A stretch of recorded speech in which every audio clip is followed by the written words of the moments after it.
seperti itu. Justru saya yang mengurusnya. Baik. Saya mau video call sama Nijam, nggak bisa video call. Posisi Nijam di pondok, saya kan lagi di luar, jauh. Jadi itu keterangan Ibu Nijam itu, saya juga akan balik nuntut kalau begini. Hola besinya kata Ani, Besti, kasus Nizam yang terus menjadi sorotan publik kini semakin bergulir dengan diperiksanya sang ibu tiri yang banyak menerima tudingan sebagai terduga pelaku penganiayaan terhadap Nizam hingga meregang nyawa dengan cara yang sangat naas. Melalui video yang beredar di sosial media, TR, ibu tiri Nizam terlihat meraung-raung meminta maaf saat akan diperiksa kepolisian, Besti. Polemik semakin memanas lantaran kubu ayah Nizam gak terima dengan statement Lisnawati, ibu kandung dari Nizam, yang menyebut kalau lamanya tak bertemu dengan Nizam lantaran diduga Anwar, ayah kandung Nizam, telah mengatakan pada Nizam kalau dirinya sudah tidak ada. Ayah Nizam yang gak terima dengan hal itu pun langsung membongkar fakta versinya, di mana justru Lisnawati yang mengantarkan Nizam kepadanya bersama keluarganya, Besti. Gak cuma itu aja, Anwar yang geram lantaran merasa yakin memiliki saksi untuk memperkuat bantahannya terhadap statement Lisnawati itu pun juga mengatakan bakal menuntut balik ibu kandung dari Nizam tersebut atas statementnya di publik. Terlebih dalam wawancara Zoom-nya bersama awak media, Anwar ayah Nizam menegaskan kalau justru Lisna sebagai ibu kandung Nizam yang tak pernah datang menjenguk Nizam, padahal menurutnya ia tak pernah menghalangi. Silakan Pak, minta maaf saya Pak dulunya. Maaf ya Pak. Ya, itu tentang pengaduan itu saya lihat di pemberitaan, dan dia malah mau nuntut saya karena bahasanya saya membawa Nijam tanpa sepengetahuan dia. Padahal yang sebenarnya Nijam itu diantarkan sama dia dan ibunya dan buahnya ke saya. Saya sebagai ayahnya tidak bisa menolak. Jadi saya tidak mengambil Nijam, tapi Nijam diantarkan sama keluarga ibunya ke saya. Sama ibunya, sama nenek Nijam yang dari Cianjur, sama uaknya Miftah. Saya tidak mengambil Nijam. Jadi Nijam diantarkan ke saya sama keluarganya. Saksinya banyak dan nanti kita bisa tanggung jawabkan. Saya tidak pernah melarang dia melihat Nijam.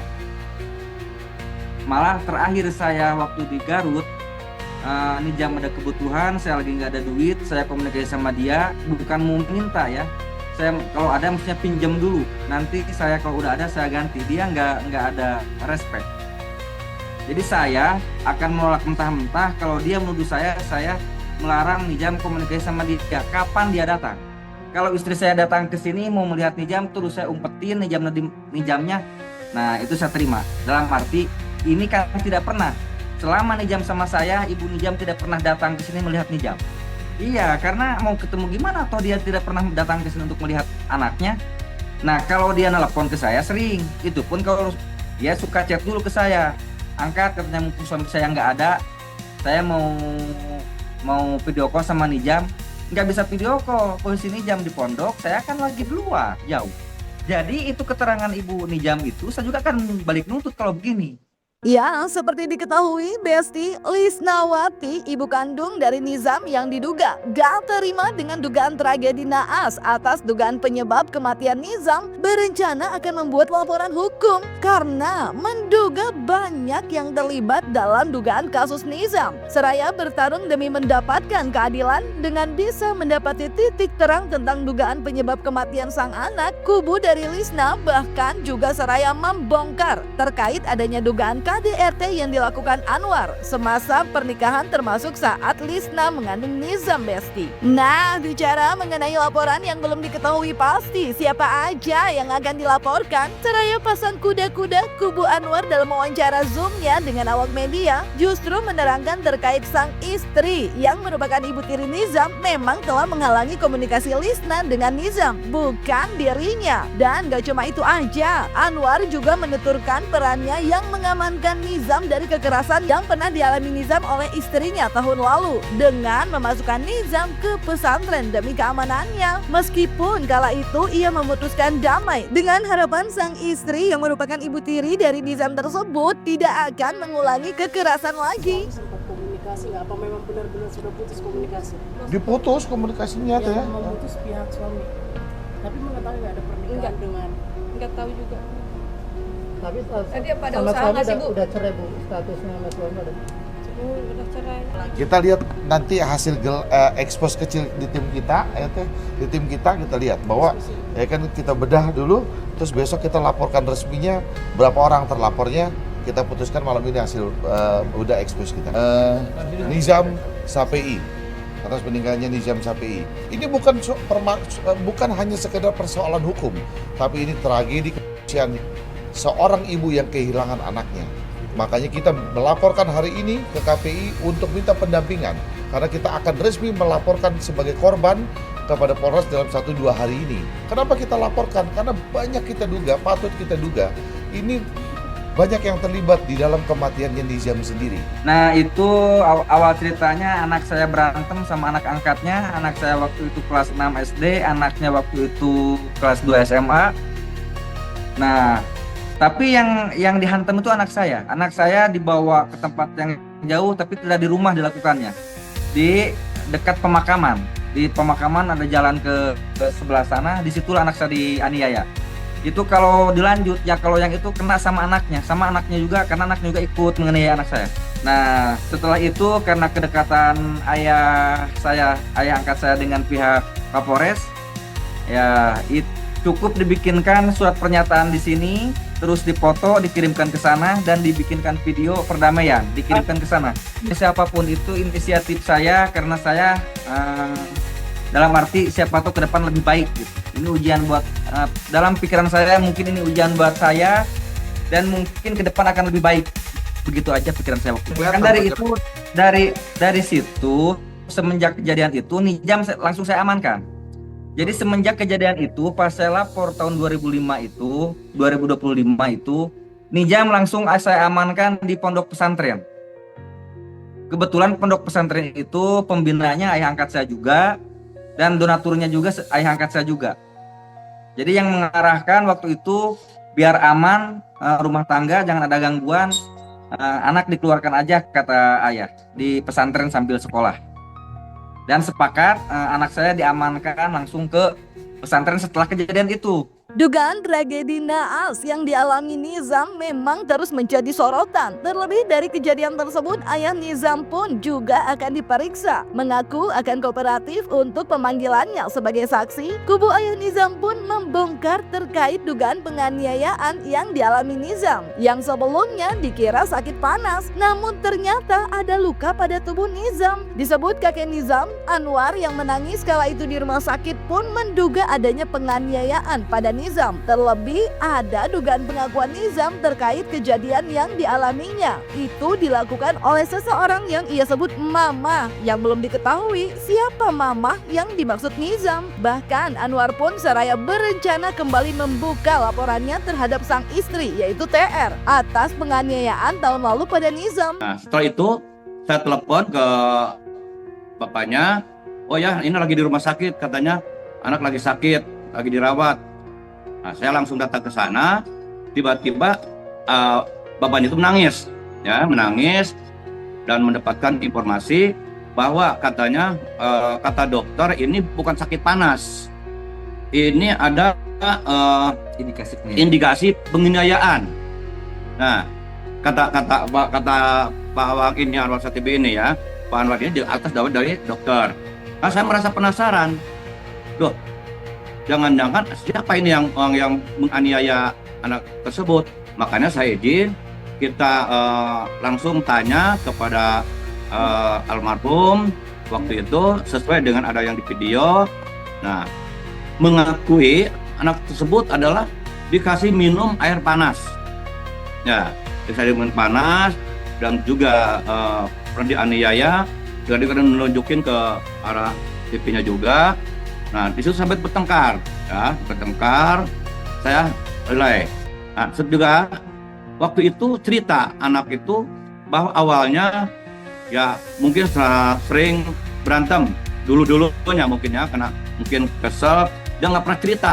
Kalau sama bapaknya nggak mau cerita, kalau sama saya sama istri saya dia cerita. Dan saya tanya juga, itu dianiayanya di mana? Dia cerita bilang di luar. Nah, saya itu di luar itu di mana? Apakah di luar kamar atau di luar rumah? Nah, itu tidak bisa menjawab lagi, ya. Tapi yang jelas, waktu itu oleh siapa dianiaya itu? Katanya bilang oleh mama, ya. Yang namanya mama itu saya juga nggak tahu ya. Saya juga takut salah menunjukkan kalau memang misalkan ke ibu tirinya. Saya tidak, untuk saat ini saya tidak mau menuduh siapapun ya. Yang penting pengakuan anak tersebut dianiaya itu oleh mamahnya. Nah, yang mamah yang mana kan nggak tahu ya. Nah, itu selanjutnya kita serahkan ke kepolisian untuk bikin laporan. Pokoknya saya minta laporan saya yang dulu tahun 2025 itu bila perlu diangkat kembali agar anaknya juga ikut. Jadi yang dikhawatirkan gini,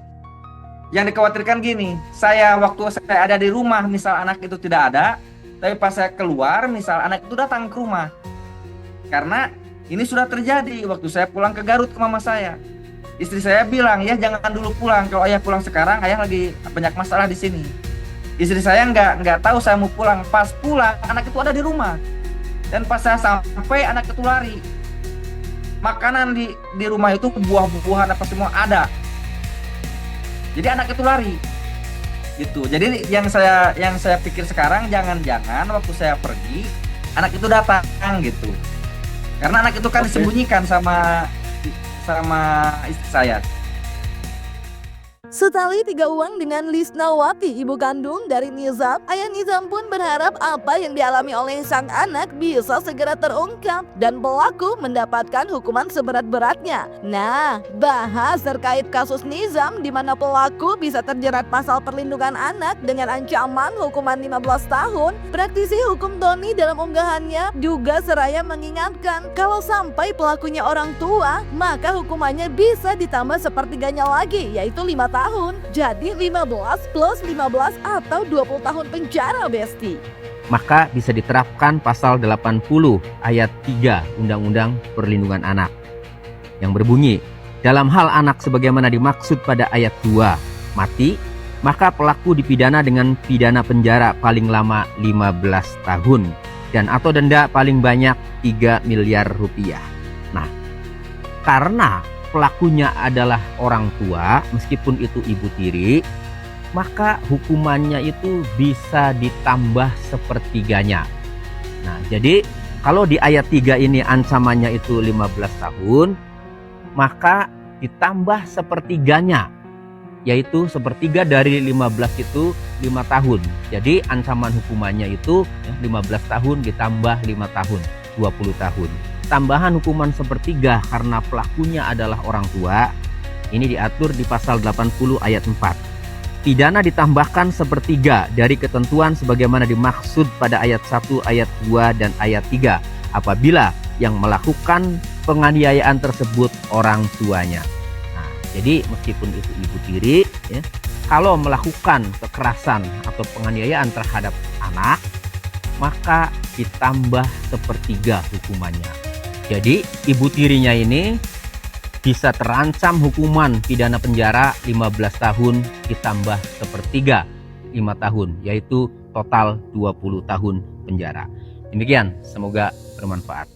Ya Besti, kalau lihat polemik kasus Nizam yang kini justru diduga berkembang karena sang ibu kandung yaitu Lisnawati akan membuat laporan juga karena menduga yang terlibat dalam kasus Nizam itu banyak. Apakah hal tersebut diduga membuat kubu orang tua kandung Nizam saling buka suara terkait masa lalu pengasuhan Nizam?